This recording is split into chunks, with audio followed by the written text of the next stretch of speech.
नमस्कार दोस्तों, मैं कुलदीप सिंह आपका स्वागत करता हूं।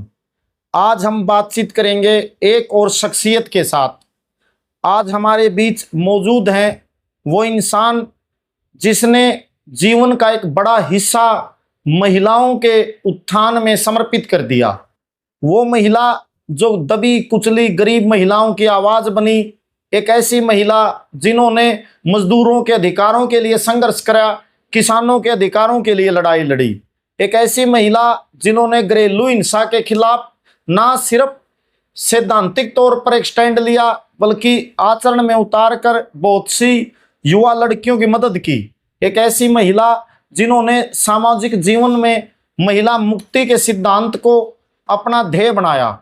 एक वो औरत जिसने तमाम खतरे उठाते हुए इनकलाब के पथ पर जो निरंतर आगे बढ़ती रही। आप उनको देख सकते हो आज भी किसी धरने के अंदर नारे लगाते हुए, जब भी किसी गरीब की दिहाड़ी मारी जाएगी उसको हक दिलाने की आवाज़ उठाते हुए, जो पुलिस की लाठियां सही, जिन्होंने सामाजिक उत्पीड़न सहे। हमारे बीच मौजूद है शकुंतला जाखड़। नमस्कार जी। नमस्ते। आपका चैनल पर स्वागत है जी। Thank you. तो आपसे ये जानना चाहेंगे जी कि आपने जो एक पूरा सार्वजनिक जीवन का जो एक आपकी लंबी यात्रा है, उसके अनुभव दर्शकों तक पहुंचे और खासकर नई युवा पीढ़ी प्रेरणा ले। तो सबसे पहले आप ये बताओ जी, आपका जन्म कब हुआ, कहाँ हुआ, आपका पारिवारिक वातावरण कैसा था? देखिए, मेरा गांव चौबारा है जो फतेहाबाद डिस्ट्रिक्ट में पड़ता है और बहुत छोटा सा गांव है। और किसानी परिवार में जन्म हुआ। एक आम छोटे किसान मेरे पिताजी, मदर और हम साथ। आपके पिताजी का क्या नाम है जी? मेरे पिताजी का सुरजीत सिंह नाम है, गांव में जीता जाखड़ बोलते हैं। अच्छा, माता का नाम जी? माता का नाम चंद्रावली है और उनका जो पियर है नरवाना के पास सुंदरपुरा गांव है। अच्छा, आपका जन्म कौन से सन में हुआ जी? सन तो देखिए, जब दोनों अनपढ़ थे, किसान थे, तो उस तरह से नहीं लिखते थे, लेकिन एक्यूरेट ये है कि शायद दिसंबर 67 में मेरा जन्म हुआ और संक्रांत में 20 दिन की थी, तो उसके हिसाब से 25-26 दिसंबर बैठता है मेरा 67। अच्छा, तो फिर आपका बचपन चौबारा गांव में ही बीता जी? हाँ, मेरा बचपन चौबारा गांव में बीता। और आपकी जो पहली स्कूली पढ़ाई हुई वो चौबारा के सरकारी स्कूल में हुई? हाँ, मेरे गांव में 5वीं तक का स्कूल था और लड़कियां बहुत ही कम पढ़ती थी। बहुत पहले एक इंसान था जिसने अपनी बेटी को 8वीं तक पढ़ाया था और 5वीं तक भी मैं अपने आप को बहुत सौभाग्यशाली समझती हूँ और मेरी माँ को भी धन्यवाद देती हूँ कि जब घर घर सर्वे कर रहे थे स्कूल के टीचर, तो उस समय नाम लिखा गया और मेरी माँ ने सोचा कि इससे खेती का काम नहीं होगा और सिलाई कढ़ाई सीख लेगी, इसलिए मेरे को स्कूल में भेजा और 5वीं तक की पढ़ाई है चौबारा गांव में की, क्योंकि हमारे गांव में 5वीं तक का स्कूल था। तो जैसे शुरू के जो अध्यापक होते हैं उनका एक बच्चे के जीवन पर बहुत गहरा असर होता है। तो आपके बचपन की स्मृतियों में जब आप पढ़ने गए, किसी अध्यापक का को स्मरण करना चाहेंगे जी, याद करना चाहेंगे शुरू के जो आपके अध्यापक अध्यापिकाएं थी? अध्यापिकाएं तो थी नहीं हमारे गांव में, कोई अध्यापक ही थे। उस समय तो महिला टीचर बहुत कम होती थी। और मास्टर देशराम थे, ये महेंद्रगढ़ डिस्ट्रिक्ट से, पावेरा गांव से, वो हमारे गांव में ही रहते। पहले तो जो भी टीचर पढ़ाते थे वो गांव के स्कूल में या गांव में ही रहते थे। और अमृत मास्टर थे जैसे सरसाना से। कैसे टीचर थे जी वो उस दौर में? वो बहुत ही मेहनती थे और उस समय तो टीचरों के प्रति एक बहुत ही रिस्पेक्ट था कि हम ऐसे आंख मिला के उनसे बात नहीं करते कि नमस्ते करते। एक बार, क्योंकि मेरी पहली से 5वीं तक की पढ़ाई चौबारा गांव में हुई और फिर काफ़ी जिद करके, और जिसमें परिवार को कहा, जिसमें मेरे मामा जी मांगेराम सुंदरपुरा गांव में, वो कॉलेज से रिटायर्ड प्रिंसिपल आजकल नरवाना रहते हैं, वो आए तो उनसे मैंने बात की। क्योंकि मैं एक दिन खेत में जब गई तो वो झाड़ मेरे से खुदा नहीं, तो मैंने सोचा अगर पढ़ाई नहीं की तो तेरे से खेती का काम नहीं होगा, पढ़ना चाहिए। और इसलिए इतनी हिम्मत नहीं होती थी कि हम यूँ कह देना, वो एनवायरनमेंट था। तो उनको कहा, उनकी बात कोई मोड़ता नहीं था। इसलिए 6ठी से 10वीं तक मेरी पढ़ाई गोरखपुर, हमारे पड़ोस में गोरखपुर गांव सब जानते हैं, हरियाणा का जाना माना कमर पृथ्वी सिंह, कमर कृष्ण स्वरूप का गांव है, वहाँ पे पढ़ाई हुई। और इतना था कि वो टीचर फिर गोरखपुर स्कूल में पढ़ाते थे, जिन मास्टर देशराम की मैं बात कर रही हूँ। तो वो जैसे बस में हम आते, मेरे गांव से 7 बजे बस आती थी, तो एक दिन सूत ऐसा बैठा कि 2 वाली सीट पे मैं बैठी थी और वो आए और बैठ गए। तो इतना रिस्पेक्ट है कि मेरे लिए बड़ा मुश्किल हो गया था कि टीचर मेरे बराबर बैठे हैं और मैं कैसे बिल्कुल ऐसे सांस रोक के बैठी रही। तो अब तो टीचरों से छोटे छोटे बच्चे भी बात करते हैं। एक रिस्पेक्ट भी होता था, और एक गांव में लड़कियों का जिस तरह से वातावरण होता है, एक संकोच भी होता था कि हम खुल के उनसे कोई बात कर लें, वो नहीं होता था। तो जो आपने मतलब आप पहली लड़की थी गांव की जो शुरुआती पढ़ने के लिए गई, खासकर 10वीं की जिन लड़कियों, उनमें से एक थी आप? हाँ नहीं, मेरे गांव से पहले एक औरदे नाम है, वो 8वीं तक पढ़ाई की, उसने भी 6ठी से 8वीं गोरखपुर पढ़ी, साइकिल पे जाती थी। लेकिन मेरे गांव की पहली मैट्रिक में हूँ। पहली 10वीं कक्षा की हाँ पहली लड़की आप हो जिन्होंने हाँ। पढ़ाई करी। और मेरे गांव की पहली एमए है, वो मेरी सिस्टर राजकला, आजकल वो पंचकुला रहती है और जेएमएस की महिला समिति से भी जुड़ी हुई। वाह जी वाह। तो फिर आपने 10वीं गोरखपुर से की, तो फिर आगे की आपकी जीवन यात्रा क्या रही जी? 10वीं करने के बाद मैं पढ़ाई तो जैसे +2 किया, प्राइवेट किया, कुरुक्षेत्र कोरस्पॉन्डेंस से मैंने बीए किया और सीपीएड का डिप्लोमा भी किया। और फिर जैसे गांव में मैं आंगनवाड़ी में लगी थी, आंगनवाड़ी वर्कर थी, और आंगनवाड़ी वर्कर के तौर पे ऑर्गेनाइजेशन में भी आई। मैं फतेहाबाद आपने डिस्ट्रिक्ट एक था, मैं डिस्ट्रिक्ट सेक्रेटरी रही हूँ। आंगनवाड़ी वर्कर एवं हेल्पर यूनियन संबंधित सीआईटीयू की संगठनकर्ताओं में से एक रही आप? बिल्कुल बिल्कुल। कमर प्रभात और कमर सतबीर थे, ये हमारे गांव में गए, बातचीत की, मीटिंग करवाई, क्योंकि मेरा गांव में सबसे लगाव और एक पहचान थी और एक रिस्पेक्ट भी था। मैं सबसे बोलती थी। और फिर इन्होंने जब मीटिंग की, एक सम्मेलन हुआ था यहाँ पे हिसार में, और अमला को प्रधान बना, मैं सेक्रेटरी, कमर प्रभात की सिस्टर थी अमला। हाँ। तो उस ऑर्गेनाइजेशन में काम किया। फिर दिल्ली जैसे जो भी कन्वेंशन प्रोटेस्ट होते थे हम जाते थे। और मैंने नवंबर 87 से लेके और 92 तक आंगनवाड़ी वर्कर के तौर पे काम किया और 5 यूनियन के साल तौर पे काम किया। आपने उस दौर में काम कराया बतौर आंगनवाड़ी वर्कर? हाँ जी हाँ जी। अच्छा, तो ये वही दौर था जब इस यूनियन का संगठनिक विस्तार हो रहा था? हाँ बिल्कुल बिल्कुल। अच्छा, तो उस समय जैसे आपको मेहनताना या क्या कार्य स्थितियां थी वर्कर की जब आप लोगों ने संगठित किया इनको? वर्कर को केवल 275 रुपए मिलते थे। अच्छा जी। और ये उस समय, और काम बहुत सारे करने पड़ते। 6 समेकित बाल विकास योजनाएं थी उस समय।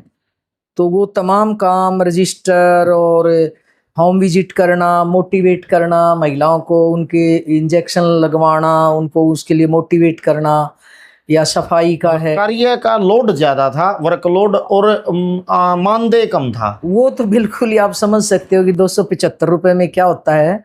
और गांव में जो बच्चे थे 3 से 6 साल के, उन बच्चों को एक तरह से एजुकेशन भी देना, स्कूल के लायक उनको बनाना। और जो गर्भवती महिलाएं हैं, दूध पिलाने वाली महिलाएं हैं, उनके लिए भी पौष्टिक आहार का प्रबंध करना, उनको मोटिवेट करके उनकी जो बना के संतुलित भोजन हो ताकि स्वस्थ बच्चा हो। तो काम तो फिर आप समझते हो आंगनवाड़ी में बहुत सारे काम थे, अब तो और ज्यादा लोड बढ़ा है। आंगनवाड़ी वर्कर एवं हेल्पर यूनियन आज हरियाणा के एक मजबूत यूनियनों में से एक है सीआईटीयू की, और आज उनको एक रिस्पेक्टेबल, पहले की तुलना में ठीक एक मानदेय भी मिलता है। वो इस आंदोलनों की ही बदौलत है, इन यूनियनों की बदौलत है, जिसके शुरुआती संगठनकर्ताओं में से एक शकुंतला जाखड़ जी रही। और दूसरी, फिर उसके बाद आपने आंगनवाड़ी के बाद कहाँ काम किया जी?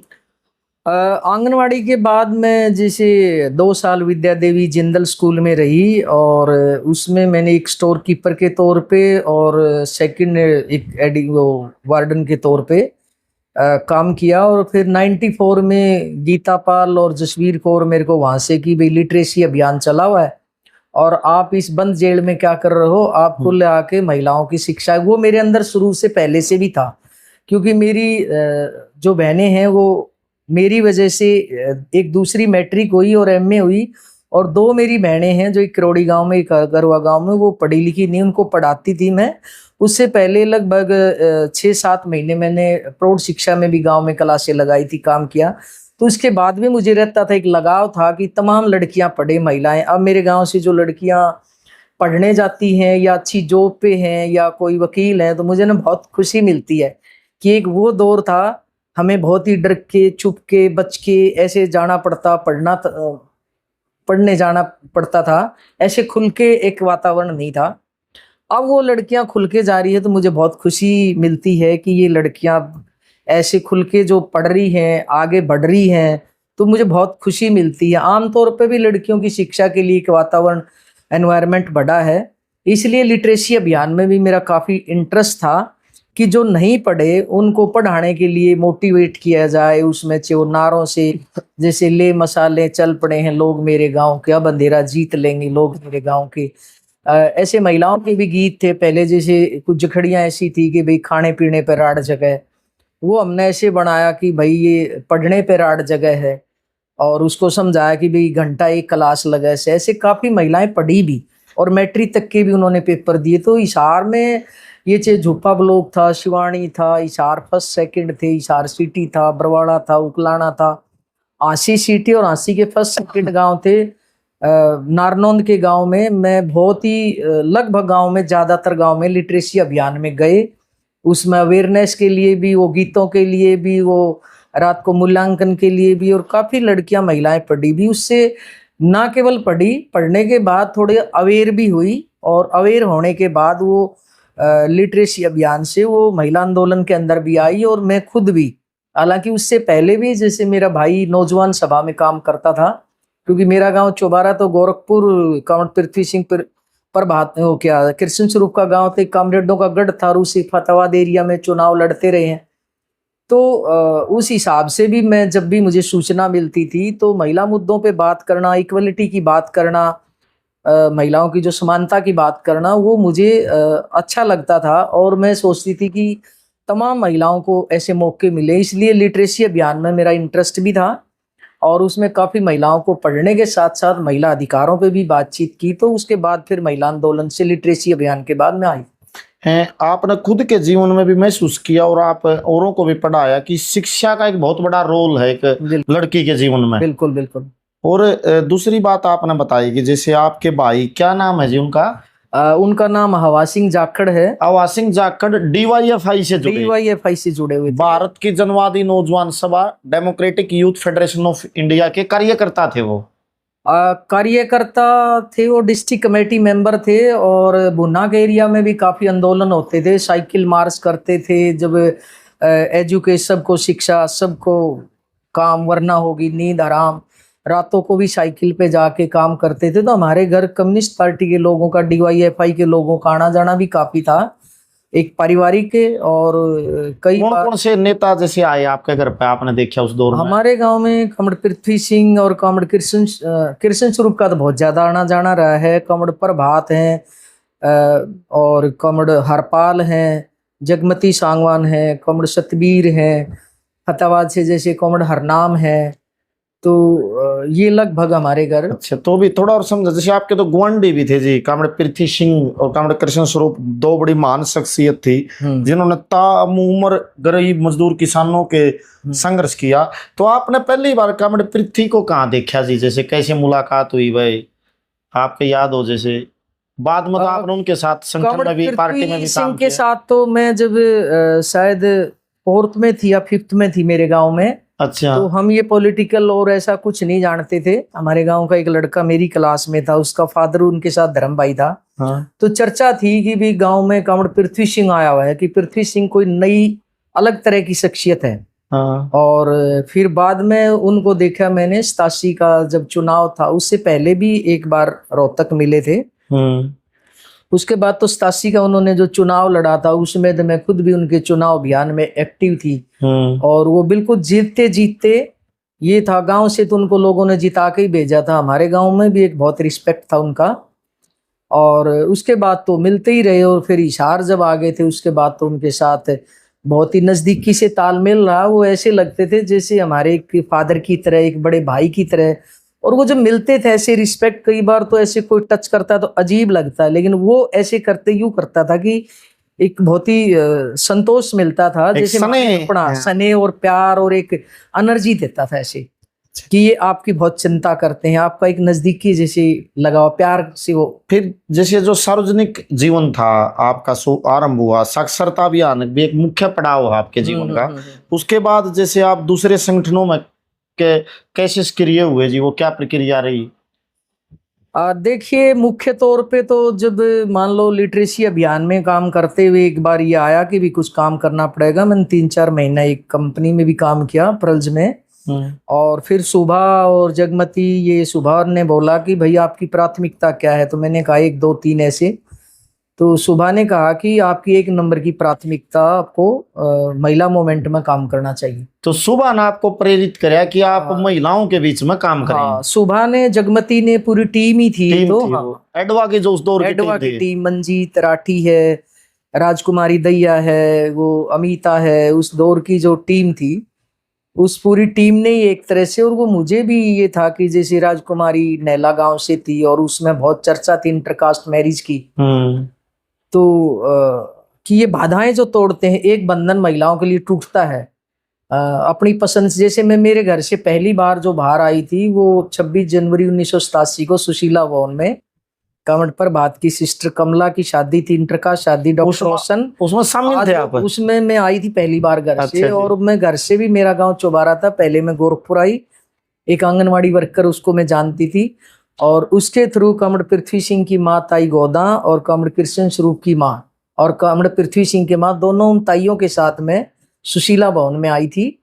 और सुशीला भवन में वो शादी जब देखी तो मेरे को बड़ा अच्छा लगा कि ये भी एक शादी जो लड़कियों को बोझ मानते हैं कि बड़ी बारात आएगी, दहेज देना पड़ेगा, कि एक सम्मेलन है और उसमें एक दूसरे को जयमाला डाल के शादी कर रहे हैं अपनी पसंद से। और वो इंटरकास्ट मैरिज भी थी। इंटरकास्ट, और वो इस एरिया में उस समय की तो वो बहुत बड़ा चैलेंज था लोगों के लिए भी कि भाई, और चर्चा चलती थी कि जट्टा की छोरी चमारा का ब्याह दी। ये नहीं है कि वो एक डॉक्टर हैं, साइंटिस्ट हैं, और अपनी पसंद से शादी करो, मुझे अच्छा लगा। और उसके बाद शहर में महिलाओं के अधिकारों को लेके जुलूस निकाला गया और महिलाओं के साथ होने वाली हिंसा, अपराध, दहेज या रोजगार को लेके, और मैं भी उस जुलूस में शामिल थी। लेकिन अंदर अंदर उस समय मुझे थोड़ा एक डर दबाव ये था भी कोई गांव वाले ये ना देख लेकिन कि लड़की नारे लगा रही है। अच्छा, ये भी डर होता था वह कदे गांव वाले देख उस समय ये होता है कि भाई बाहर वो महिलाएं काम करती हैं, लेकिन अंदर ये था कि ये सही कर रही हैं और तुम भी सही कर रहे हो। तो वो उससे मुझे एक उत्साह मिला। तो पहली बार मैं घर से उस प्रोग्राम में आई थी, जो मुझे अच्छा लगा, जिसको मेरे भाई ने और इन लोगों ने मुझे भेजा था। और उसके बाद तो लगातार एक अंदर टीच थी कि हर लड़की को पढ़ने का मौका आप मिले। फिर एडवा के सांगठनिक कार्यकर्ता कब बने जी? सांगठनिक कार्यकर्ता तो 97 में मेरे को हिसार डिस्ट्रिक्ट का सेक्रेटरी बनाया गया। अच्छा जी। और उसके बाद 2004 में, 97 के बाद मैं डिस्ट्रिक्ट सेक्रेटरी रही, फिर डिस्ट्रिक्ट प्रेसिडेंट रही। और 97 के बाद फिर 2004 में, क्योंकि मेरी पहले चाइल्ड मैरिज हुई थी और वो अनमेल भी थी, और वो मतलब ही नहीं था कि वहाँ जीवन चल सकता है, उसको चैलेंज किया। और वो मेरे परिवार भी उस तरह से एग्री नहीं थे, रिश्तेदार भी ये था कि ये बहुत ही अनमेल है और यहाँ जीवन नहीं चल सकता। तो फिर ये था कि शादी नहीं करनी है और एक ही बार होगी। लेकिन लिटरेसी अभियान में जब महिलाओं का बाहर काम करना इतना मुश्किल होता है, तो फिर ये था कि कोई अच्छा इंसान है तो मैं शादी कर सकती हूँ। जगमती और ने बहुत बार कहा, कई रिश्ते भी लेके आए, मैंने कहा नहीं, मेरा मन नहीं कर रहा, शादी नहीं करनी। तो फिर ये था कि समाज की जिस तरह की बुनतर है, जिस तरह की मानसिकता है, उस हिसाब से ये था कि कोई अच्छा इंसान हो तो मैं शादी कर सकती हूँ। फिर जगमती और ने जब बातचीत की, सत्यवीर सिंह जब टीचर थे लिटरेसी अभियान से, झज्जर में ब्लॉक कोऑर्डिनेटर रहे हैं ये मातणेल के, और उस समय टीचर थे। अब ये मंगाड़ी से एज प्रिंसिपल रिटायर हुए हैं। उसके बाद लेक्चरार बने और हमारी शादी 99 में हुई थी, बहुत ही सादगी से, सुबे सिंह स्मारक 322 में, जिसमें मेरे पिताजी शामिल थे, भाई शामिल। मतलब आपकी जो शादी थी वो अंतर जातीय थी। हाँ। और उसमें किसी प्रकार की पितृसत्तात्मक जो ये एक ब्राह्मणवादी जो परंपरा है वो भी नहीं निभाई गई? नहीं नहीं, वो हमें ही बताया कि आप डेट दे दो, हमने ही बैठ के, जैसे मेरी मदर भाई बुलाए हमने पार्टी ने कि भाई, और उधर से इनके बड़े भाई को बुलाया कि क्योंकि कम्युनिस्ट पार्टी लगाओ, प्रोग्रेसिव लोग हैं, ये चाहते हैं कि पृथ्वी सिंह जो कहते थे या डॉक्टर भीमराव अम्बेडकर कहते थे कि जब तक रोटी और बेटी का शीर नहीं होगा तो जातें नहीं टूटेंगी। और हमारे पास भी जब के कमर पृथ्वी सिंह का भी ये कहना था, ये जातियां शादियां जितनी आ रही हैं उनको कराओ, इसी से ये बंधन टूटेंगे, बेड़ियां टूटेंगी। तो हमें भी ये था कि भी ये जो एक बार तो लगता है कि मेरी एक बहन अनमैरिड थी और उनकी क्या स्थिति होगी, क्योंकि लोगों की क्या मेरी वजह मतलब से बहुत बड़ा कदम था आपका उस दौर में अंतरजातीय विवाह हाँ, करना। वो मेरे से पहले तो, और जैसे कमला का बहुत बड़ा बहुत कदम बड़ा था, कदम था। राजकुमारी दहिया का बहुत बड़ा कदम था, उनकी बजाय मेरे को थोड़ा इजी था ना क्योंकि मेरा भाई भी उस तरह से स्पोर्ट में था। और दूसरा एक यूं था भी ये कम्युनिस्ट पार्टी के लोग हैं और ये ऐसे ही करते, तो वो बहुत सादगी, हमें जब डेट दी गई तो मेरे पिताजी और उनके भाई को बुला के कि भाई दोनों सहमति हो जाए, और परिवार तो मेरा परिवार तो एक तरह से एग्री होगा क्योंकि मोमेंट से जुड़े हुए थे, और उनका परिवार एक तरह से एग्री नहीं हुआ। मैं इनके बड़े भाई हैं, उनको आना था तो उनको भी रोक दिया गया। ओहो, और उस समय उनको यूं लगा कि दूसरी जात में शादी करना तो बहुत ही बड़ी बात है, और उन्होंने अच्छा नहीं माना भाई दूसरी जाति में से। अच्छा नहीं माना। हमारी शादी से पहले बातचीत चल रही थी, वो बल्कि रोहतक ऑफिस में आए इनके 3 भाई, और उन्होंने कहा कि ये बिल्कुल नहीं होगा, हम ये कर देंगे, मार देंगे, कि ऐसे कैसे मार दो। उनको समझाया कि वो लड़की के लिए एक शब्द नहीं सोच सकते, तो उन्होंने कहा अपने भाई को ही, फिर उन्होंने कहा कि वो शकुंतला जाखड़ है और हमारे घर के सामने जाखड़, हमें परेशानी आएगी। तो सुरेंद्र मलिक और इन लोगों ने कहा कि उस समय हम आपके साथ होंगे। तो अल्टीमेटली ये हमारी 24 सितंबर 99 में सुबह सिंह स्मारक में बहुत ही सादगी से शादी हुई। कोई पंडित नहीं, हमने ही जो डेट दी, तो मेरी मदर ने कहा कि या तो भाई श्राद्ध के बाद या फिर 2 दिन पहले, इसलिए शायद 26 सितंबर से श्राद्ध लगने थे। तो मैं इतनी तो इनकी मान ले, हाँ, बाकी ठीक। कुछ नहीं। तो हमने 24 ना सितंबर बहुत बड़ी बात। आज तो मतलब शादियों के नाम पर लोग रैली निकाल देते हैं, लाखों रुपए खर्च करते हैं, दिखावा है, उसके बगैर एक सादगीपूर्ण और जीवन मूल्यों से ओतप्रोत शादी बहुत बड़ा प्रगतिशील कदम है। तो उसके बाद फिर जैसे आपने एडवा में जनवादी महिला समिति में यहाँ काम किया, तो उस दौर का जो महिला आंदोलन की कुछ बातें बताओ जी। आप जैसे आप महिलाओं को संगठित करने के लिए शहर की बस्तियों में गए, गाँव में गए, और आपने क्या देखा, क्या अनुभव करा, किस तरह के आंदोलन आपने लड़े, तो थोड़ा उस दौर का महिला आंदोलन के बारे में भी बताओ। आप एक बतौर संगठनकर्ता वहां गए, आपने क्या अनुभव किया? देखिए, वैसे तो पूरे इंडिया का जो समाज है और खासकर जो हरियाणा का समाज है, और उसमें जैसे बेटियों की स्थिति है या महिलाओं की स्थिति है, वो कोई बराबरी पे टिका हुआ समाज नहीं है।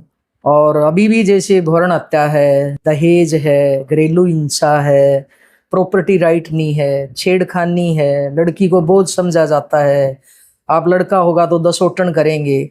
अब समाज में तो ये है कि हम जैसे 7 बहन भाई है, मेरा भाई मेरे से बड़ा है, और इसलिए मेरे के बाद 4 बहनें हुई कि एक लड़का है, एक आँख का के ढके के नीचे दूसरा भाई हो। अदरवाइज तो मेरे मदर है ऑपरेशन करा रही थी, दादी ने नहीं करवाने दिया कि पाप लगेगा, चलती बेल नहीं कटती, 2 लड़के हों। इतना अंधविश्वास भी था जी? बिल्कुल बिल्कुल। तो फिर ये था कि भाई हमें अवेयरनेस के लिए भी काम करने हैं, और मैं तो इसमें भी सौभाग्यशाली मानती हूँ कि मेरे को एक ऐसा मंच मिला जो महिलाओं की, बच्चियों की बराबरी पे, उनके अधिकारों को लेके लड़ता है। तो उसको लेके महिला आंदोलन में एक तो ये कि महिलाओं के अधिकारों के लिए जो कानून है, जो 70 से 80 के दशक में दहेज विरोधी कानून बना, तो महिला आंदोलन की एक देन है, उसमें एक बड़ा रोल है। चाहे वो 2005 का डोमेस्टिक वायलेंस एक्ट है, चाहे वो अभी हम बार बार मांग कर रहे हैं कि ये जो ऑनर किलिंग के खिलाफ एक अलग से कानून आना, जो इज्जत के नाम पर युवा लड़के लड़कियों की हत्या कर दी हत्या की जाती है, उस पे जनवादी महिला समिति का काफी बड़ा एक संघर्ष और आंदोलन रहा है। और ना केवल इंडिया में बल्कि दुनिया में भी ये जो देश जानते हैं, बहुत पत्रकार दूसरे देशों से आती हैं कि ऑनर किलिंग के खिलाफ एडवा है, जो जनवादी महिला समिति है, उनका एक काफी बड़ा संघर्ष है। चाहे वो करोड़ा केस था या अनेकों केस हैं कि वो अपनी पसंद की शादियां करवाई भी हैं, और अपनी पसंद की शादियां करवाने के बाद उनका जीवन भी बचाया है।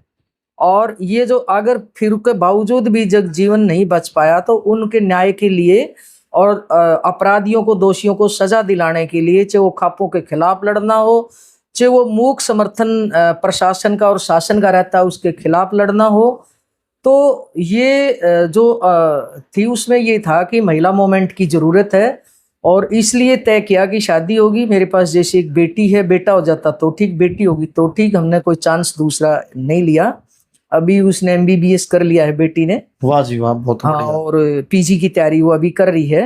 तो हमें को लगता ही नहीं कि हम दूसरी कास्ट में हैं या शादी है या हमारे पास कोई बेटी परेशानी है। नहीं आई किसी प्रकार की? नहीं, हाँ, बस कुछ परेशानी घर के काम के बंटवारे में तो वो तो महिलाओं को आती है, अदरवाइज नहीं है। वो प्रोग्रेसिव मूवमेंट से जुड़े रहे हैं, चाहे वो अच्छे जीवन ज्ञान साथी विज्ञान मिले। समिति से या भी डेमोक्रेटिक फोरम के वो सेक्रेटरी हैं, तो उनका एक सपोर्ट भी रहता है परिवार का। मैं ना केवल उनके साथ साथ उनका परिवार जो ये मानता था गलत था, आज वही परिवार ये मानता है कि वो, बल्कि उनकी बजाय मेरे को ही फोन करेंगे, मेरे से ही राय लेंगे। बहुत रिस्पेक्ट है, वो आदर्श मान। मतलब आज आप एक लायक बहू के तौर पर स्वीकार करें उन्होंने। हाँ, एक लायक बहू के तौर पे, लायक आंटी के तौर वाह पे, जी। जो परिवार में एक रिस्पेक्ट है बच्चों में भी। और उसके बाद वहां भी हमारे परिवार में इंटरकास्ट शादियां 3-4 हुई हैं।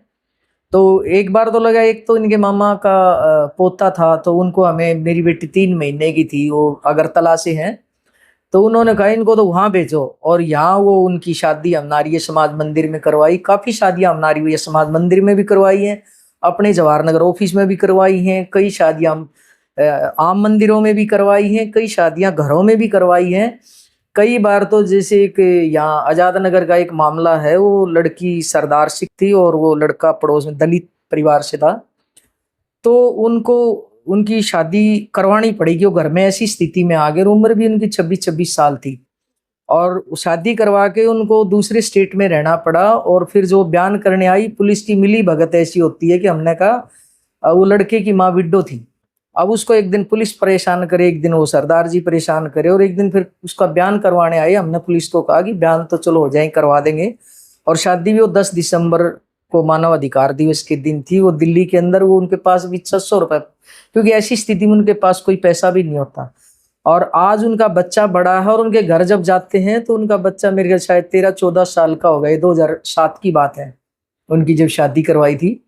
तो आज जब जाते हैं तो ये कहेंगे कौन सी दादी है, भले ये वो शादी वाली दादी है। अच्छा, वाह जी वाह। तो शादी करवाई भी है कि, और अपनी पसंद से, मेरी पसंद मेरा हक, और अपनी पसंद से जीने का हर महिला को, हर बच्ची को अधिकार होना चाहिए। अब लड़का आप किसी भी शादी में शादी करके लेके लाएगा तो कहेंगे कोई बात नहीं, जाट का आई जाटनी को आई, बढ़िया का आई बढ़नी को आई।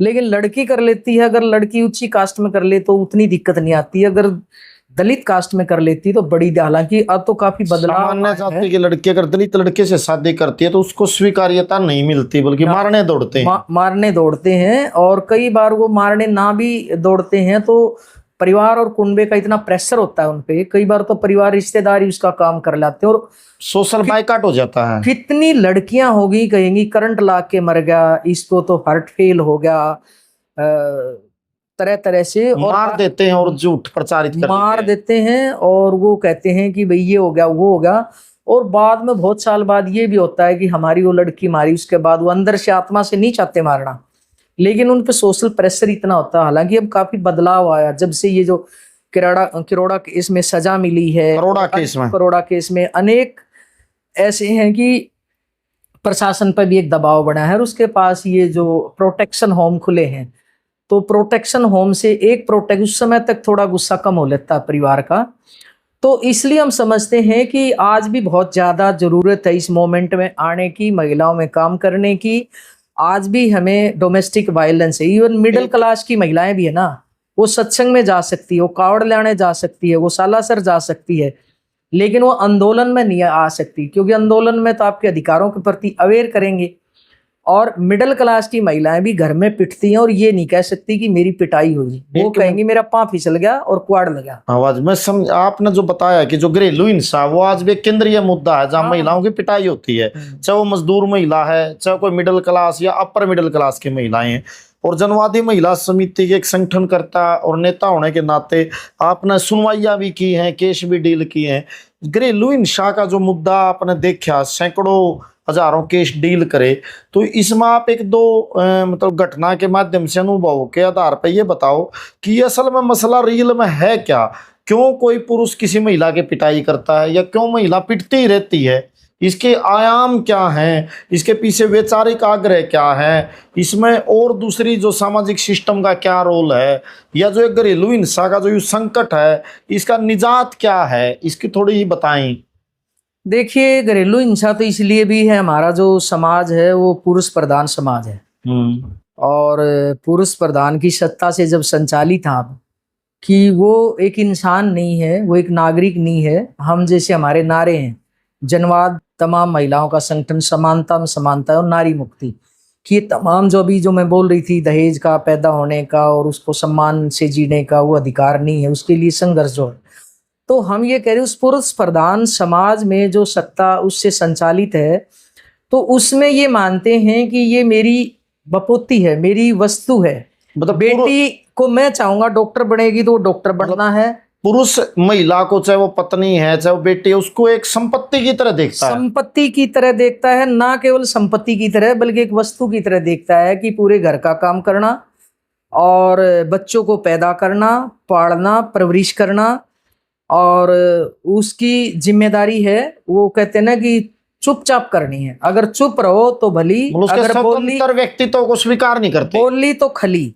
इसलिए ये है कि आपको चुप रहना है और करना। जैसे छोटा बच्चा भी कई बार महिला को बोलती कहीं तू चुप रहे, क्योंकि वो फादर को देख के वो उसको धमकाता। अगर थोड़ा सा भी वो बोलती है ना कि मैं इतना काम करती हूँ, सबसे पहले उठती हूँ, सबसे बाद में सोती हूँ, सबसे बचा खुचा खाती हूँ, सबसे ज्यादा चिंता करती हूँ।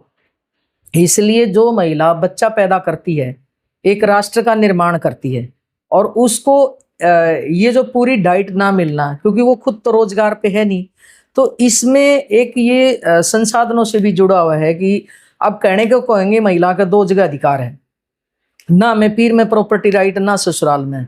पीर में तो वैसे ही आप नहीं ले सकते, और कहने को कहेंगे तुम्हारा तो दो जगह का, प्रैक्टिकल एक जगह भी नहीं।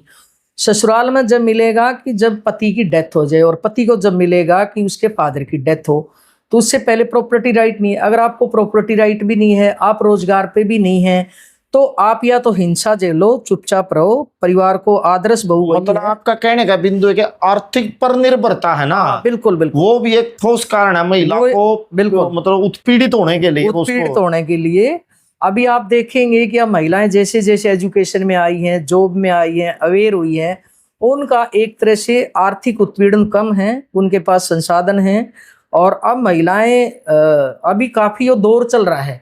आमतौर पर हमारे जैसे आवाज उठाते हैं, जैसे ये लग रहा है कि जैसे हमने उनके घर उजाड़ दिया। अभी डाइवोर्स के केस बहुत ज्यादा बढ़ रहे हैं, सेपरेशन के केस बहुत ज्यादा बढ़ रहे हैं, या अभी संघर्ष चलता रहता है। तो ये जो संघर्ष जो चलता रहता है ना, तो उसमें यूँ लगता है कि जो आवाज उठाते हैं जैसे हम उनको बिगाड़ रहे हैं। यानी न्याय की बात करना भी बिगाड़ना है, कि आप उसकी पिटाई हो रही है, आवाज नहीं उठा सकते और उसका साथ देते हैं, तो आप समाज तोड़क हैं। और इसलिए जो महिलाएं अब कमा रही हैं, वो कम से कम पहली बात तो उसके साथ हिंसा कम होती है। उसको पता है कि ये 10, 20, 50 हजार, लाख, 2 लाख, 5 लाख, जिस भी उस कैटेगरी में जिस स्थिति में है वो ये लेके आएगी, उससे घर चलेगा। दूसरी बात, अभी वो महिलाएं थोड़ा बोलती भी हैं, अपनी गाड़ी चलाती हैं, तो वो उन पर निर्भरता भी होगी कि इसके बगैर चलेगा नहीं। इसलिए अभी संघर्ष लगातार जारी है। कुछ पुरुष भी अब काम में हाथ बटाने लगे। पहले तो ये कहते थे, जैसे कमर पर बात एक उदाहरण देते थे कि गांव में तो एक खुशीराम बामण था, को उसको खुशिया बामण बोलते थे, कि वो अपनी औरत की काम में मदद करा देता था। तो वो कई बार कहते थे, प्रभात हमारे और रंजना थी सिट्टू में जब काम करती थी, बोले हमारे गांव में तो उसको खुशिया बामण बोलते हैं, कोई महिला की काम में मदद करा। जो उसका नाम में उधर देते हाँ, उस गांव में वो मदद करता था ना। यानी उसको देखना तो सम्मान की दृष्टि से चाहिए कि एक लाइफ पार्टनर है, दोनों मिलके काम करेंगे तो जल्दी काम होगा, साथ काम करते हुए बातचीत भी हो जाएगी, मजा भी आएगा, दृष्टि से जल्दी काम भी निपट जाएगा, एक प्यार भी बढ़ेगा।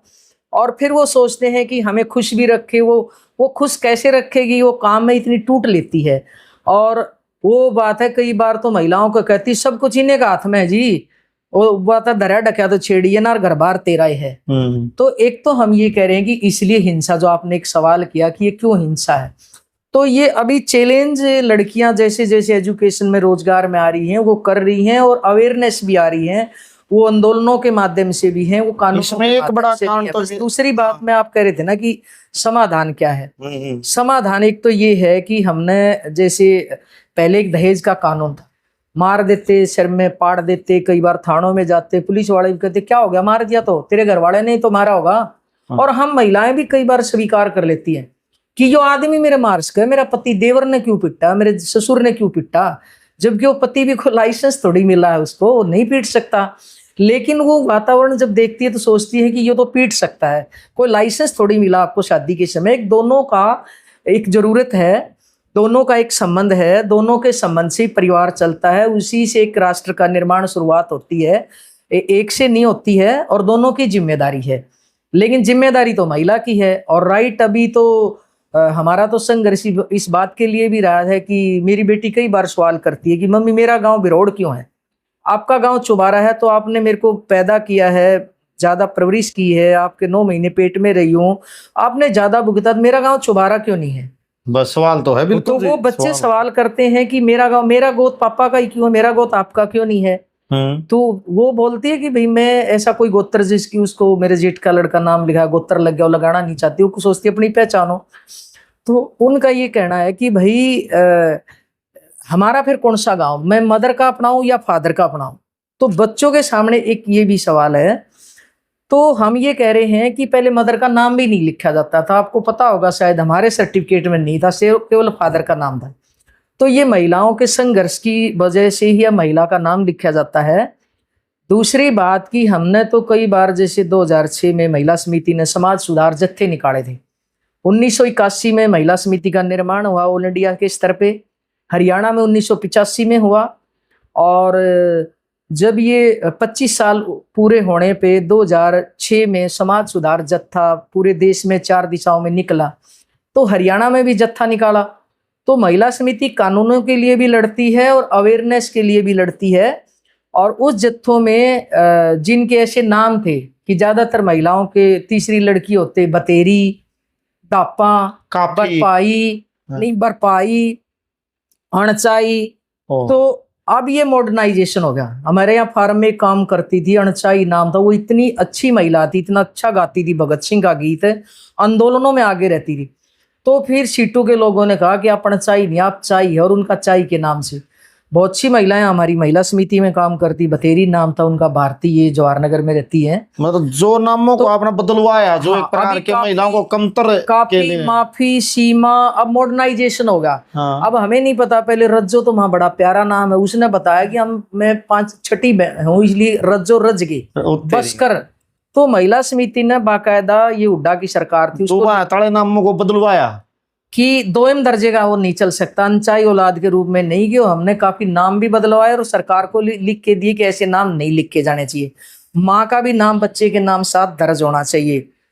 घरेलू हिंसा का एक कानून बनना चाहिए। जब जब भी लोकसभा के, विधानसभा के चुनाव होता है तो जनवादी महिला समिति महिलाओं के मामले में कि आप इन मुद्दों पे बोले, अपना एक मांग पत्र भी देती है। और इसलिए पॉलिटिकल पार्टियों को इनको बोलना भी पड़ता है कि चाहिए मैटरनिटी लीव है, कि अभी जो 2 साल की चाइल्ड केयर लीव मिलने लगी है। बच्चा पैदा करना और उसकी परवरिश करना केवल उस माँ की जरूरत नहीं है, उस माँ बाप की नहीं है, इस देश को, इस समाज को, इस सरकार को भी जरूरत है कि वो पैदा होने के बाद कोई साइंटिस्ट बनेगा, कोई डॉक्टर बनेगा, कोई जज बनेगा, कोई मजदूर बनेगा, जो इस देश को चमकाता चलाता है। तो उस महिला के स्वास्थ्य का तो ध्यान रखें।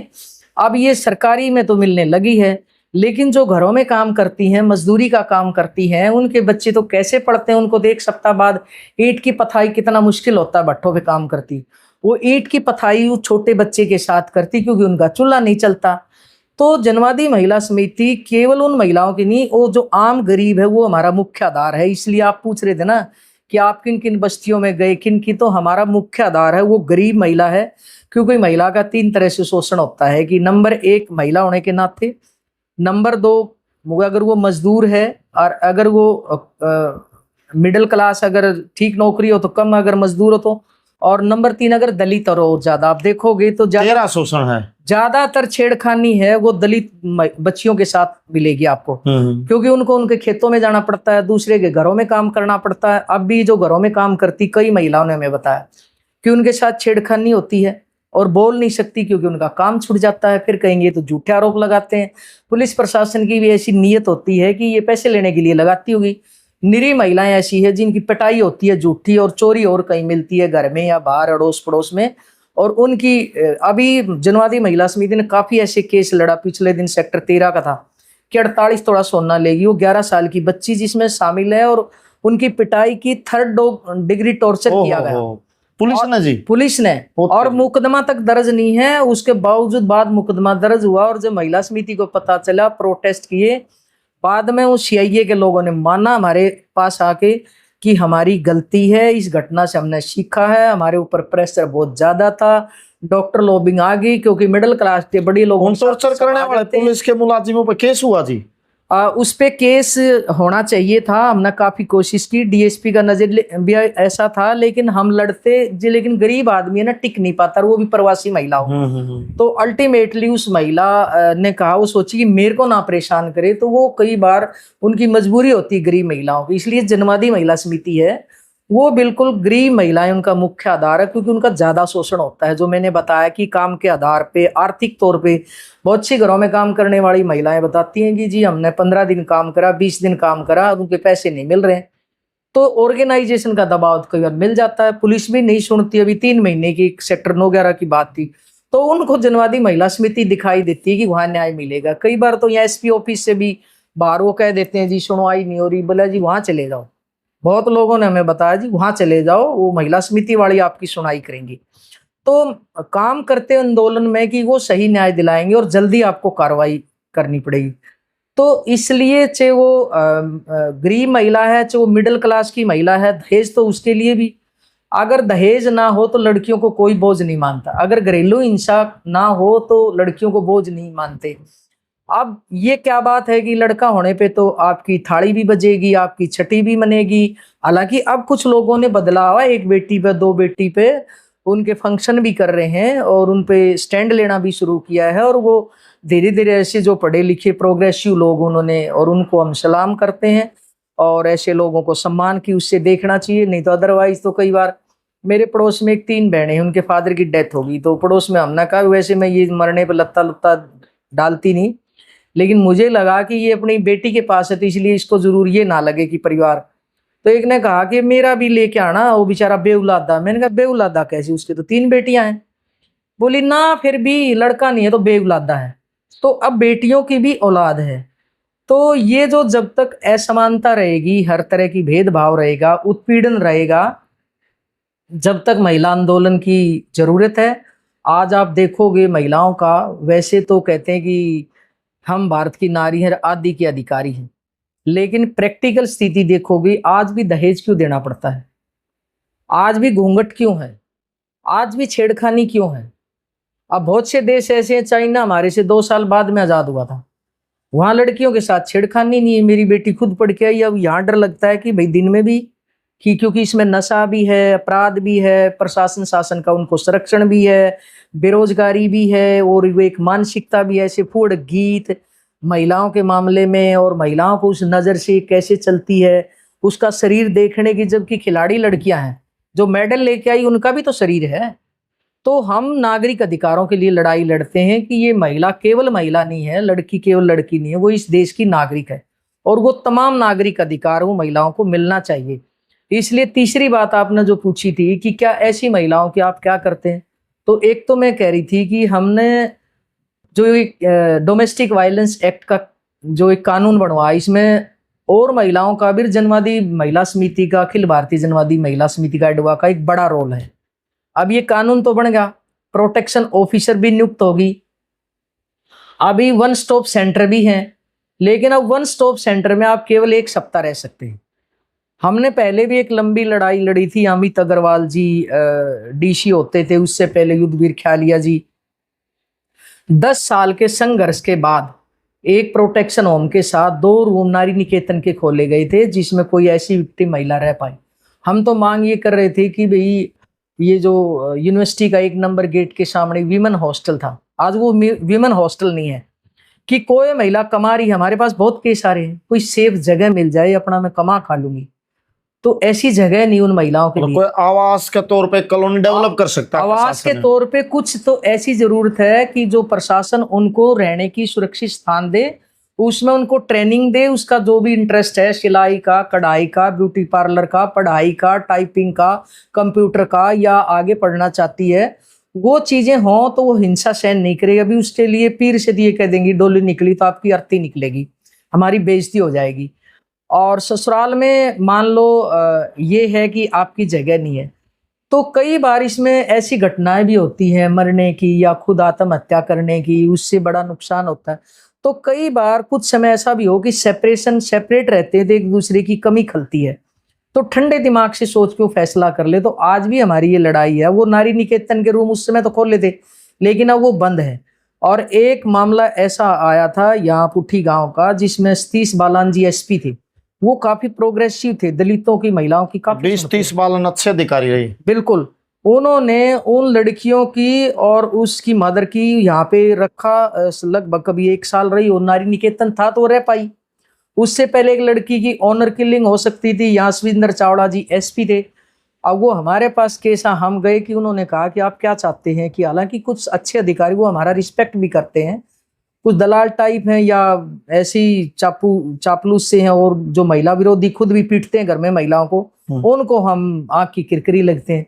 तो उन्होंने कहा कि हम मेरे से क्या चाह रहे हैं। हमने कहा जी उस लड़की की जान सुरक्षित हो।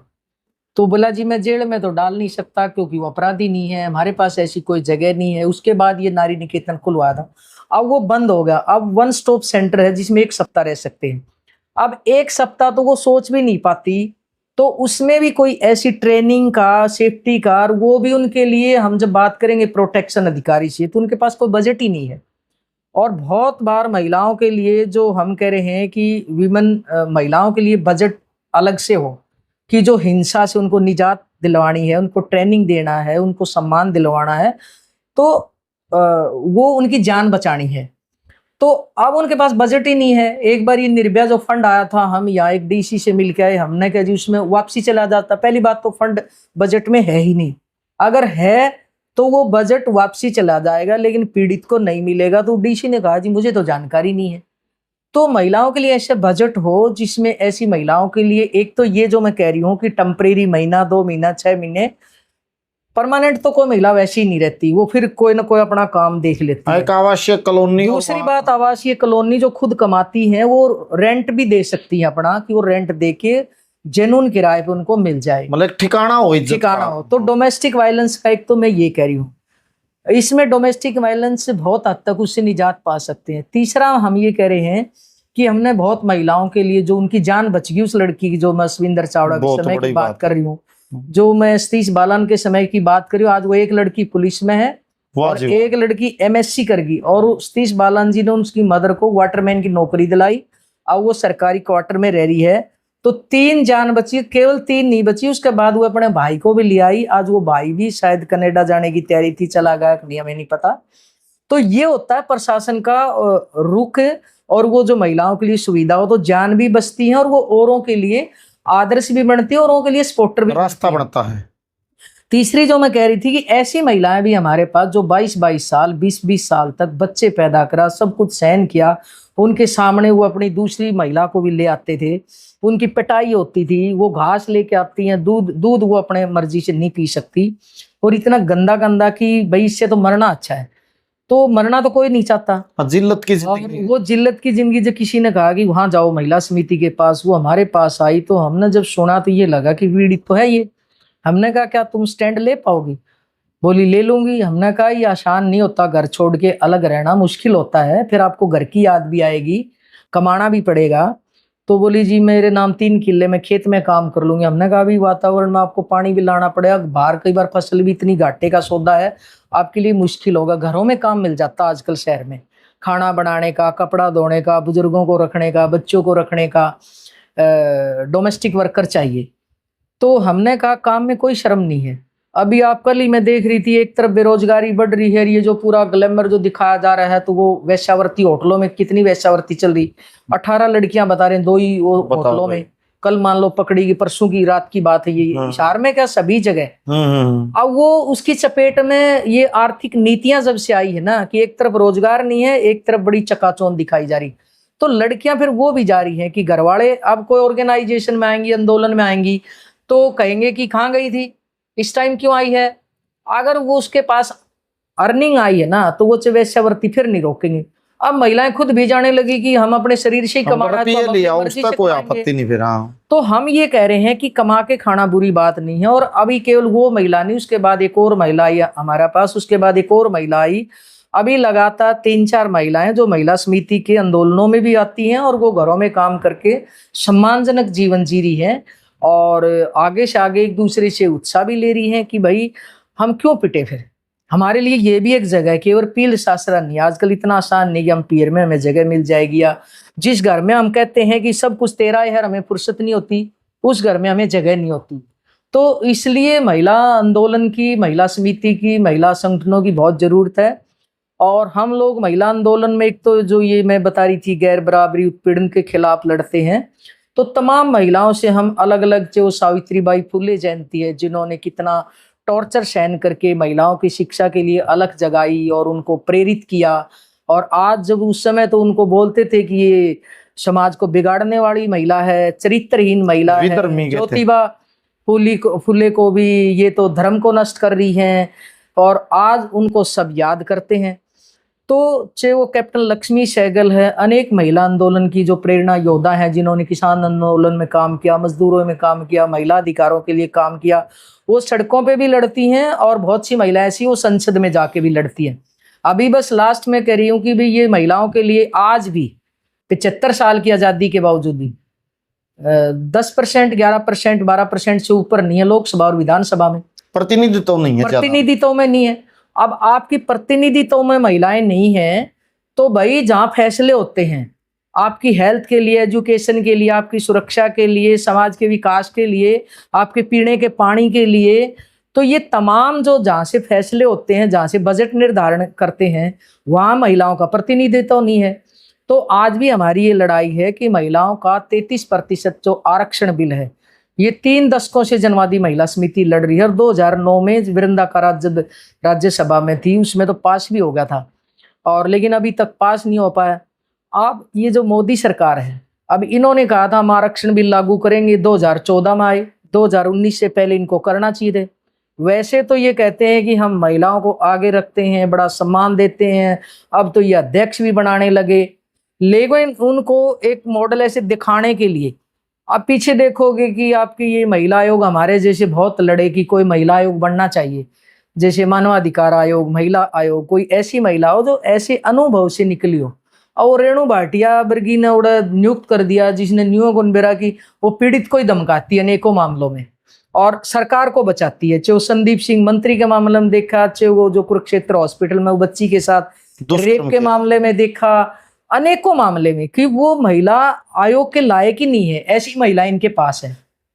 हम ये कह रहे हैं कि अब 19 में भी पास नहीं किया, और अब जब 19 में कहा कि हमें इतना बहुमत नहीं है, अब 24 से पहले इन्होंने वो 2017 में पास किया, 2017 नहीं 23 में इन्होंने कहा कि हमने ना ये परिसीमन करेंगे और फिर 2029 तक लागू करेंगे। अब ये परिसीमन का बहाना बना रहे हैं, अब ठीकरा औरों के सिर मंड रहे हैं। आज भी हम ये कह रहे हैं कि ये बेवकूफ ना बना के, जैसे एज इट इज पहले महिला आंदोलनों की मांग रही है महिलाओं का 33% आरक्षण बिल की, उसको पास किया जाए। और अभी ये 20 जुलाई से और 13 अगस्त तक अभी जो मानसून सत्र चलेगा संसद का, उसमें महिला आंदोलन ने तय किया है, जनवादी महिला समिति भी वहाँ पे रहेंगी हर दिन, हर एक जिले की महिला, हरियाणा, दिल्ली की, दूसरे राज्यों से तो कम आएंगी, ये पास पढ़ते हैं। तो आज भी हम इस सरकार से कहना चाहते हैं इस बिल को पास किया जाए। अगर 19 में पास होया होता तो महिलाओं को प्रतिनिधित्व तो बढ़ता, 24 में प्रतिनिधित्व तो बढ़ता। अब ये परिसीमन का सारा वो बहाना बना रहे हैं। तो इसलिए महिलाओं को, चाहे वो जहाँ फैसले लेने की संस्थाएं हों, चाहे वो नौकरियों में हैं, अभी देखेंगे अपराध तो इतना बढ़ रहा है, आपकी महिला पुलिसकर्मी नहीं है पूरी, और अभी इनको कहेंगे कि आप बहुत सी महिलाओं से अब उनको अपना बच्चा भी रखना है, उनके साथ सास ससुर भी है, वो 12-12 घंटे काम करती है। अब 12 घंटे काम करके, और कई बार तो इनकी इतनी टफ ड्यूटी होती है गर्मी में, और उनको खड़ा रहना, कई बार तो उनकी पीरियड की स्थिति हो तो बहुत उनकी प्रॉब्लम होती है, और समझते नहीं, छोटा बच्चा रो रहा है, दूध पिला रहा है, वो बच्चा केवल उसका नहीं है, वो एक राष्ट्र का निर्माण का भी काम करती है। तो अब पुलिस की भर्ती नहीं है, आप किसी भी महकमे में चले जाओ, सरकारी स्कूल तो इन्होंने बंद ही कर दिए। तो महिलाएं जब तक रोजगार में या फैसले लेने वाली स्थिति में नहीं आएंगी, उनके लिए सुरक्षित स्थान का प्रबंध नहीं होगा, तो हम अवेयरनेस का काम भी करते हैं, और न्याय के उस समय में जो पीड़ित होती है उनके साथ भी खड़े होते हैं। और इसलिए एक पहचान भी है कि महिला मुद्दों पे जनवादी महिला समिति है, उसमें हर व्यक्तियों का भी एक रोल होता है। तो मुझे भी ये लगता है कि भी हम अपने घर तो ऐसे ही चलेंगे और उन घरों में ऐसा नहीं हो सकता पहले हम अपने घरों को सवार सजा के और फिर हम समाज में काम कर लें। ये ऐसे ही चलेंगे, घर की जिम्मेदारी भी हम निभाते हैं, परिवार भी हैं दुख सुख में, और लेकिन हमें बहुत बार ये लगता है कि घर के काम छोड़ने से वो ज़्यादा जरूरी, उसकी जान जोखिम में है, वो संकट में है, आज हमारी जरूरत है उनको। और ये महिला आंदोलनों से, संगठनों से चेतना पैदा हुई और इसलिए हम साल में मेंबरशिप भी करते हैं। ज़्यादातर जो पीड़ाएं हैं वो गरीब मोहल्लों में होती हैं, उनकी इतनी नॉलेज भी नहीं है, स्थिति नहीं है, तो उनमें मेंबरशिप के दौरान भी जब करते हैं, बताते हैं, तो बहुत सी महिला आती, जैसे बुधवार का दिन हमने तय किया जवाहर नगर ऑफिस में, तो वो आती भी हैं, उनको एक सारा सपोर्ट भी दिखती हैं।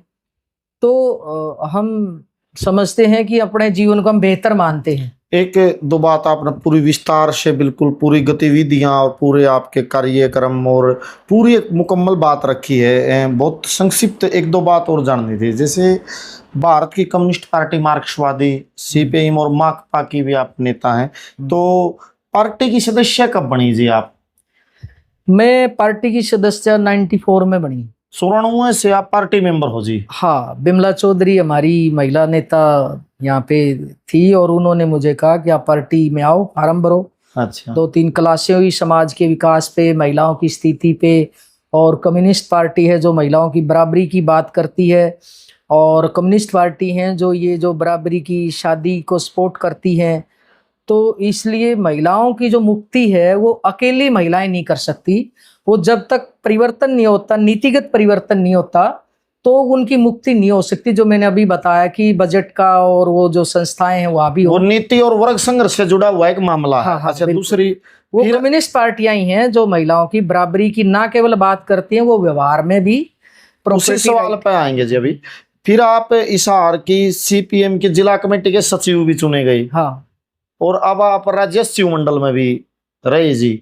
अभी आप राज्य कमेटी मेंबर हो राज्य सचिव मंडल में। मैं थोड़ा ये जानने की कोशिश कर रहा था, जैसे हरियाणा में आप उच्च कमेटियों का हिस्सा रहे कम्युनिस्ट मूवमेंट में, और एक लंबा अनुभव हो गया आपका 20 साल से ज्यादा का।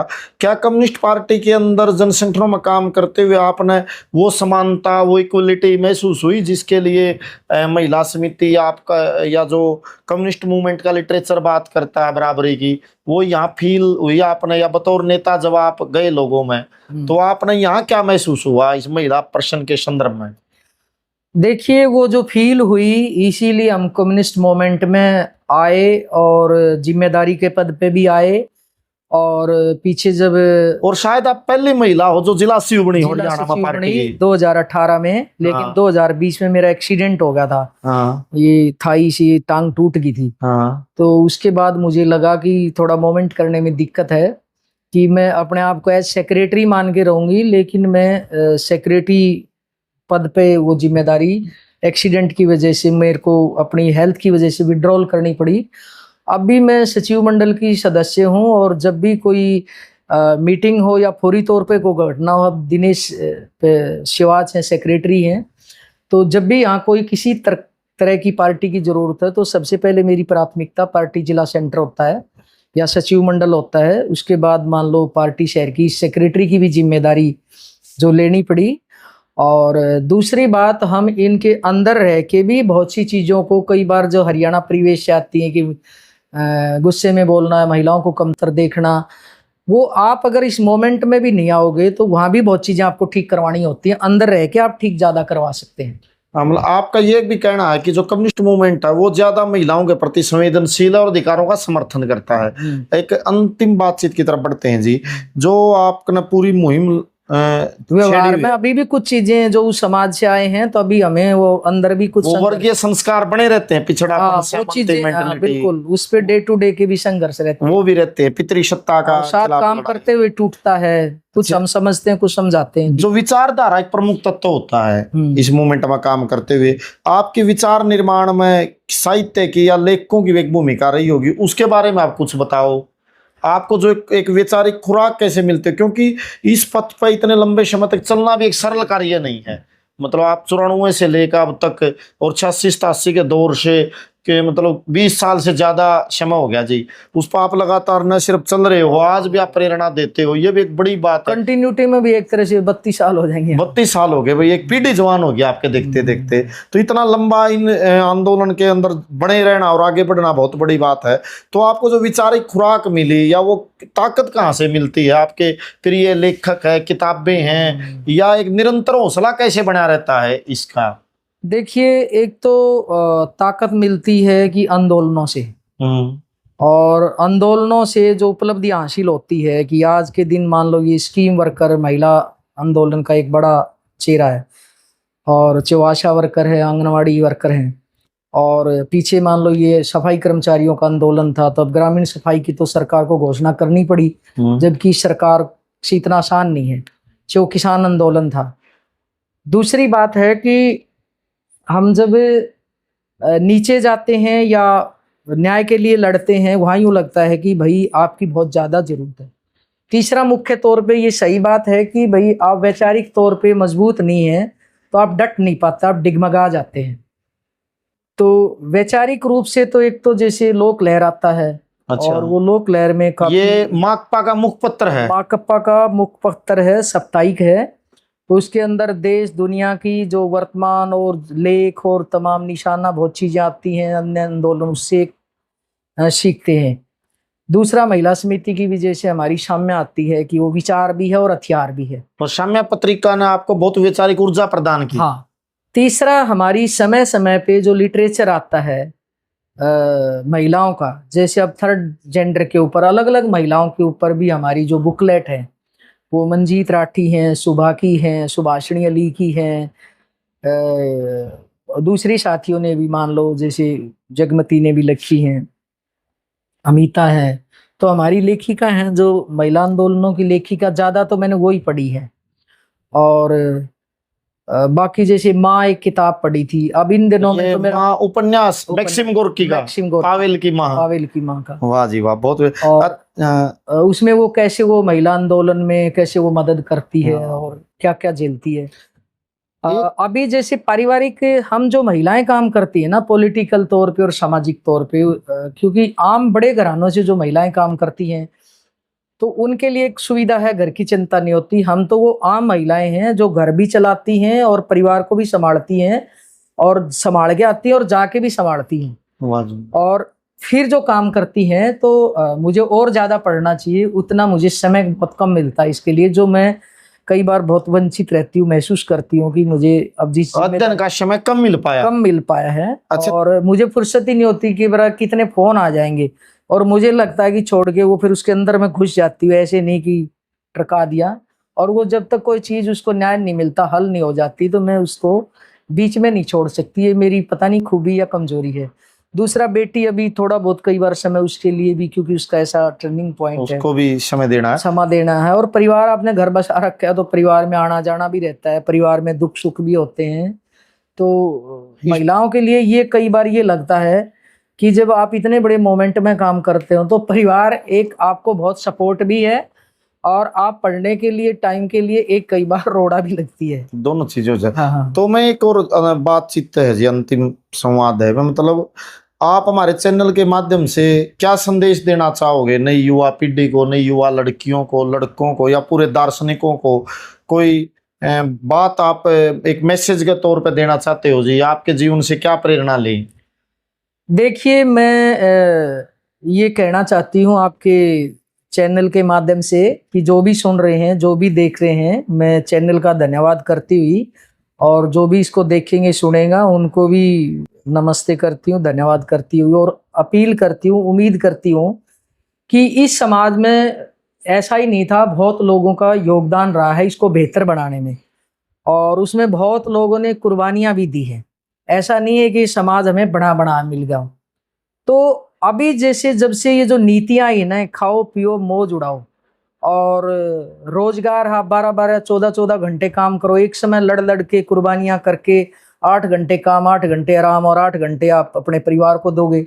अब 12 घंटे कोई काम करके, कोई मजदूर है, कोई महिला है, और उसको 12,000 रुपये मिलेंगे, इतनी महंगाई में गुजारा नहीं हो सकता। इन नीतियों के खिलाफ लड़ने की जरूरत है। दूसरा कि हम जो ये जातीय और अंधविश्वास की ओर धकेला जा रहा है महिलाओं को और आम लोगों को भी, कि अंधविश्वास की तरफ अब महिलाएं इतनी ज्यादा जा रही हैं और बाकायदा योजनाबद्ध तरीके से सरकार ये प्रोग्राम कर रही है कि आप महिलाओं को कावड़ लाने भेजोगे, आप उनकी जबकि सरकारों का संवैधानिक दायित्व तो वैज्ञानिक चिंतन को बढ़ावा देना है।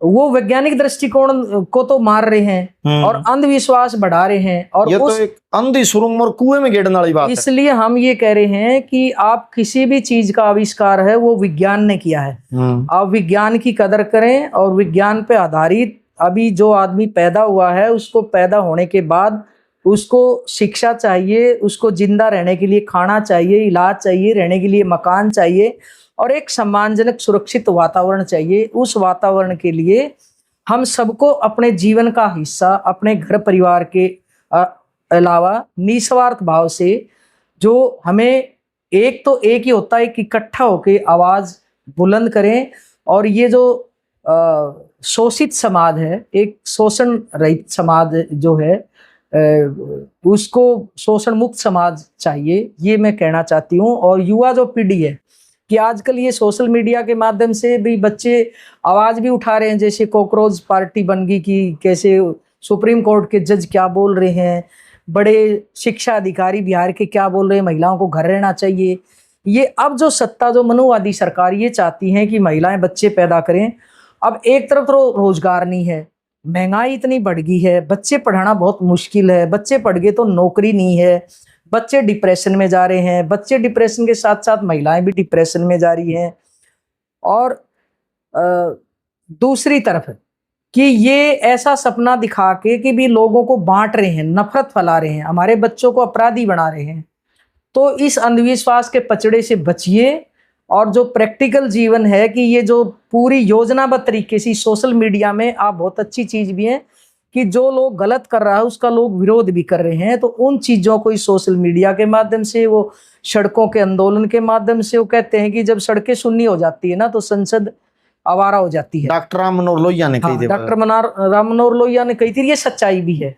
तो इसलिए लोगों को इन बच्चों के भविष्य के लिए और देश के भविष्य के लिए हमें सड़कों पे नहीं कि भाई वो राम मुल्ले काटे जाएंगे, राम राम चिल्लाएंगे, तो नफरत की और सांप्रदायिक राजनीति की बजाय जन मुद्दों पे, जीवन से जुड़े हुए मुद्दों पे और एक सम्मानजनक जो हमारा राइट है, अपने अधिकारों के लिए हमें लड़ना चाहिए, ना कि आपस में लड़ना चाहिए। ये मैं आपके चैनल से संदेश देना चाहती हूँ। और उन हमारे आजाद शहीदों से हमें सीखना चाहिए जिन्होंने बहुत ही भूखे रह के और कैसे भगत सिंह जैसे 23-23 साल की उम्र में फांसी टूट गई, तो वो हमारे आइकॉन हैं और ऐसे लोगों को हमें आदर्श मानना चाहिए।